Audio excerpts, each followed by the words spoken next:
श्री राधा कृष्ण के चरणारविंदों में शतकोटि नमन बंदन। मित्रों को, जिज्ञासुओं को, धर्म प्रेमियों को, ज्योतिष विज्ञान प्रेमियों को हर हर महादेव, बम बम भोले, नमः शिवाय। मित्रों, यदि किसी जातक का जन्म दिन के 12 बजे हो, दोपहर के ठीक 12 बजे जन्म जिस जातक का भी होता है, वो जातक अपने जीवन में सम्मान, उच्च पद, प्रसिद्धि, अच्छे संस्कार प्राप्त करता है, दयालु होता है, दीर्घायु होता है, धनी होता है, यशस्वी होता है। बहुत सामान्य सा सूत्र है। सबसे पहले कुंडली में ये देखो कि जातक का जन्म दिन में हुआ है या रात्रि में हुआ है।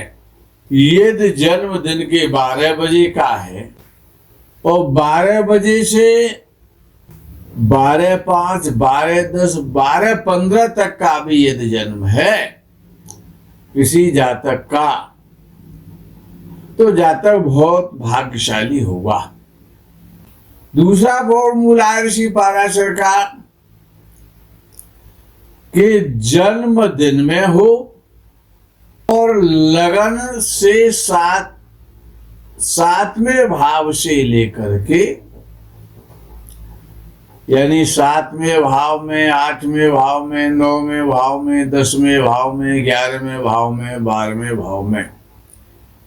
वैसे नियम तो है कि 8, 9, 10, 11 और 12 भाव में यदि 5 से 7 ग्रह बैठे हुए हैं, 7, 8, 9, 10, 11, 12 भावों में दिन का जन्म है, 6 या 7 ग्रह या 5 ग्रह बैठे हुए हैं, 7 ग्रह तो बहुत अच्छा फल देते हैं, तो ऐसा जातक सुखी होता है, यशस्वी होता है, दीर्घायु होता है, धनी होता है, जीवन में समस्त प्रकार के सुखों को भोगता है।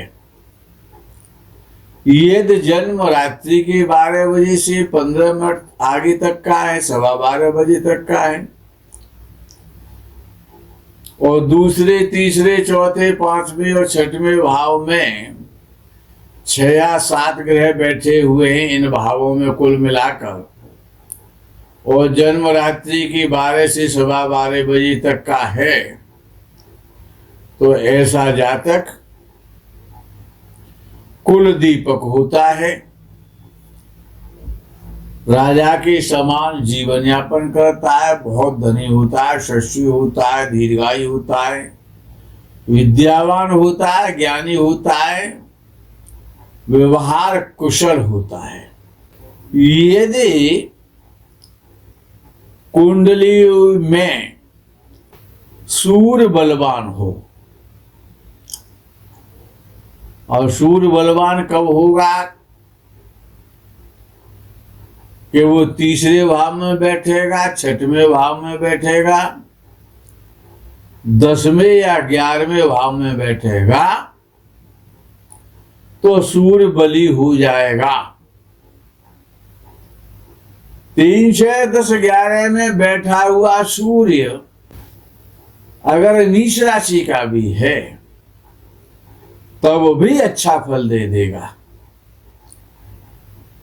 और जब इन भावों में सूर्य मित्र राशि में हो या अपनी मूल त्रिकोण राशि में हो या उच्च राशि का हो, 3, 6, 10, 11 या इन भावों में 4 भाव हैं, चारों ही भाव उपचय भाव हैं, और सूर्य इन 3रे से ज्यादा पावरफुल 6वें में हो जाएगा सूर्य, और 6वें से ज्यादा 10म में हो जाएगा। 11वें भाव का सूर्य भी अच्छा होता है। सबसे बली 10वें भाव में होता है सूर्य। और ऐसा सूर्य जब उसकी महादशा आती है, जब उसका दशा काल आता है, तो राजा के समान संपत्ति व्यक्ति प्राप्त करता है, सरकार से सम्मान प्राप्त करता है, समाज से सम्मान प्राप्त करता है, समाज में उसकी ख्याति होती है और धनवान बना देता है ऐसा सूर्य। यदि सूर्य मध्यम बली है, अधिक बली नहीं है, और मध्यम बली कब होगा जब स्वराशि का हो जाएगा, उच्च राशि का तो बली हो जाएगा। यदि सूर्य मध्यम बली है तब वो भी अच्छा फल देता है, यानी मध्यम फल समझे उसके दशा काल में। वो यदि सूर्य अल्प बली है, क्षीण बली है, और बली शब्द इसलिए लगाना पड़ता है कि 3, 6, 10, 11 में सूर्य बली होता ही है। यदि क्षीण भी हो गया, नीच का भी हो गया, पापग्रह के साथ भी बैठ गया, परेशानियां उत्पन्न करता है सरकार से। चंद्र यदि शुक्ल पक्ष का हो, पूर्णिमा के 2-4 दिन पहले या बाद का हो, या पूर्णिमा का चंद्र हो, कर्क राशि में हो या वृषभ राशि में हो, या मित्र क्षेत्री हो, शुक्ल पक्ष का चंद्र हो, और ऐसे चंद्र की जब दशा आ जाती है तो जातक को समस्त प्रकार के भौतिक संसार के भौतिक सुखों की प्राप्ति होती है, समस्त प्रकार की इच्छाओं की पूर्ति होती है, मन प्रसन्न रहता है, ऐसा व्यक्ति तेजस्वी होता है, तार्किक बुद्धि का होता है, उच्च विचारों वाला होता है, महत्वाकांक्षी भी होता है और प्रसन्न चित्त रहने वाला होता है। यदि चंद्रमा कमजोर हो गया, बलहीन हो गया, क्षीण हो जाए तो धन धान्य और सुखों का और धन का नाश करा देता है। चंद्रमा यदि 6वें, 8वें और 12वें भाव में यदि बैठा हो और तब उसकी दशा आ जाती है तो शत्रुओं के द्वारा, रोग के द्वारा कष्ट प्राप्त होता है, दुखों की प्राप्ति होती है। ऐसा चंद्रमा आर्थिक पोजीशन को बहुत कमजोर कर देता है। यदि चंद्रमा 3रे, 5वें, 9वें और 11वें भाव में होता है तो प्रायः चंद्र हमेशा अच्छा फल ही देता है। खराब चंद्र भी अच्छा फल देता है 3रे, 5वें, 9वें और 11वें भाव में जब उसकी दशा आती है। और मंगल महाराज सेनापति की बात कर ले तो मंगल भी 3रे, 6वें, 10वें या 11वें भाव में होता है तो बली होता है। और जब मंगल बली होता है तो व्यक्ति का स्वास्थ्य बहुत अच्छा होता है, व्यक्ति बली होता है, शक्तिशाली होता है, ऊर्जावान होता है, उत्साहित होता है, पराक्रमी होता है और साहसी होता है, और अपने उत्साह से, अपने पराक्रम से, अपने प्रयासों से श्रेष्ठ धनवान बनता है। दूसरे भाव में यदि चंद्र बैठा है और शुभ ग्रह की उस पर दृष्टि है तब भी जातक को मंगल दूसरे भाव में बैठा है और शुभ ग्रह के साथ है या शुभ ग्रह की दृष्टि है तब भी मंगल बली तो बना ही देता है। विद्वानों का ऐसा मत है कि 3रे, 6वें और 11वें भाव में, 10वें भाव का नाम नहीं लिया उन्होंने कहा कि 3रे, 6वें, 11वें भाव में मंगल यदि कमजोर भी है, अल्पबली भी है, तब भी श्रेष्ठ माना जाता है और श्रेष्ठ फल देता।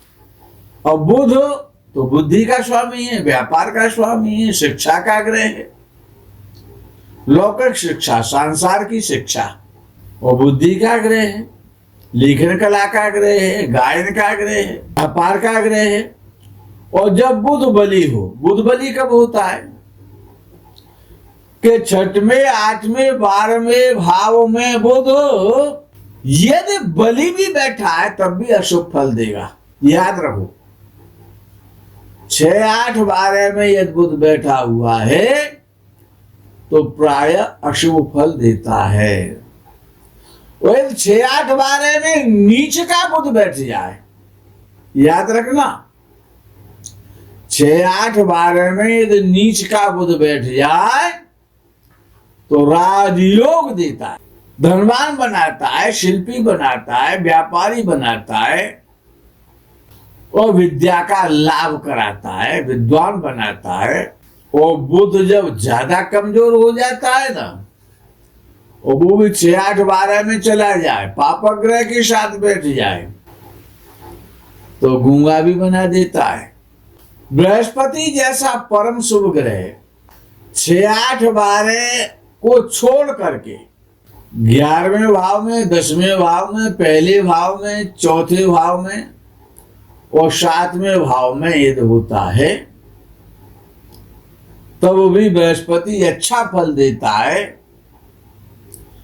बृहस्पति बली हो, उसकी दशा आ जाए तो सरकार के द्वारा, मित्रों के द्वारा, भाइयों के द्वारा, ईश्वर कृपा से मान मिलता है, सम्मान मिलता है, आध्यात्मिकता में रुचि होती है।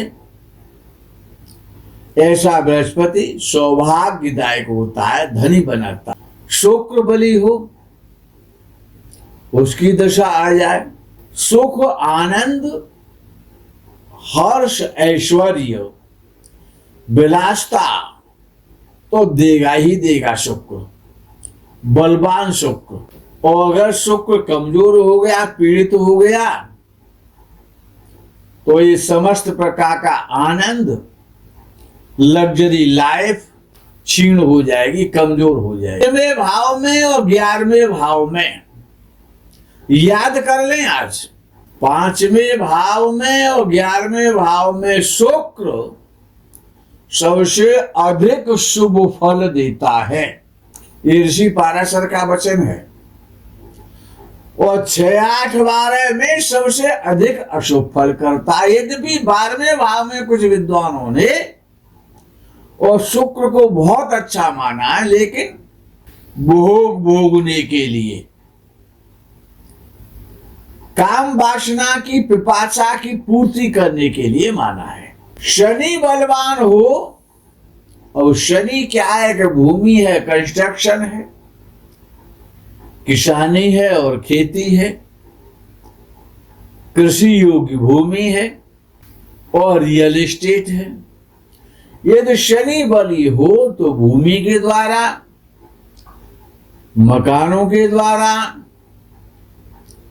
कोयला और लोहे के द्वारा, जमीनों के द्वारा विशेष लाभ कराता है। और कमजोर हो गया तो दरिद्र बना देता है, कष्ट देता है, पग पग पर और समस्या उत्पन्न होती है। 3 से 11वें भाव में शनि अच्छा माना जाता है। 8वें भाव का शनि आयु की दृष्टि से अच्छा होता है, धन की दृष्टि से अच्छा नहीं होता है। तो राहु की बात कर लेते हैं। राहु 3रे, 6वें भाव में हो, अच्छा फल देता है। लेकिन जब राहु 10वें भाव में बैठता है तो इससे अच्छा राहु किसी का हो ही नहीं सकता। 10वें भाव का राहु बड़ा श्रेष्ठ और उच्च कोटि का फल देता है। 3रे और 6वें भाव का राहु में एक विशेषता है कि वो शत्रुओं का संहारक हो जाता है। 10वें भाव में राहु यद्यपि पिता के लिए अच्छा नहीं होता है, माता के लिए भी अच्छा नहीं होता है, लेकिन कैरियर के लिए बहुत अच्छा होता है। 10वें भाव का राहु तीर्थ यात्राएं कराता है, गंगा स्नान कराता है, परम शुभ माना जाता है। और सबसे अच्छा हो जाता है। तो बुद्धि के द्वारा, विद्या के द्वारा और जातक को धनी बनाता है। केतु भी 3, 6, 11 भाव में श्रेष्ठ परिणाम देता है। मित्रों, आज के प्रकरण में यही विराम। आगे के प्रकरण का आप इंतजार करें। तब तक के लिए हर हर महादेव, बम बम भोले, नमः शिवाय, जय गो माता की।